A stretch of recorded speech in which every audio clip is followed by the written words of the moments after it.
কুরবানির ঈদের সময় সবসময় খাওয়া হয় গরুর মাংস। সকাল, বিকাল, দুপুর, রাত সারাক্ষণ শুধু গরুর মাংসই খাওয়া হচ্ছে। অর্থাৎ ব্রেকফাস্ট, লাঞ্চ এবং ডিনার গরুর মাংস, খাসির মাংস, বিভিন্ন বাসায় দাওয়াত এগুলো করে, করে শরীরের ওজন অনেক বেড়ে গেছে। ডক্টর আমি কি করব? আমি তো খুবই টেনশনে পড়ে গেছি। ২ দিন আগে যে জামা গায়ে লাগতো এখন তা কোনোভাবেই গায়ে লাগছে না। কি করব? আপনাদের জন্য রয়েছে ধানমন্ডির মতো লোকেশনে খুবই সুন্দর, সুন্দর ওজন কমানোর ট্রিটমেন্ট।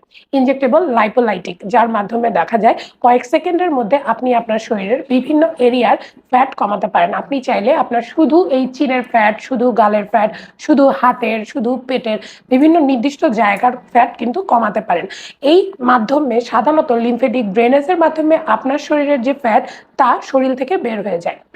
অনেকেই প্রশ্ন করেন এর কি কোনো সাইড ইফেক্টস আছে কিনা? না, এর কিন্তু কোনো রকমের সাইড ইফেক্টস নেই এবং আমরা ডাক্তাররা প্রথমে আপনার সাথে কথা বলবো, তারপরেই কিন্তু আপনাকে এই ট্রিটমেন্টটি সাজেস্ট করব। আমি ডক্টর খাদিজাতুল কোবরা আছি ধানমন্ডি ডায়াগনস্টিক সেন্টার লিফটের ৩ গোল্ডেন অ্যাস্থেটিক থেকে। চলে আসবেন অ্যাপয়েন্টমেন্ট নিয়ে। ধন্যবাদ। আসসালামু আলাইকুম।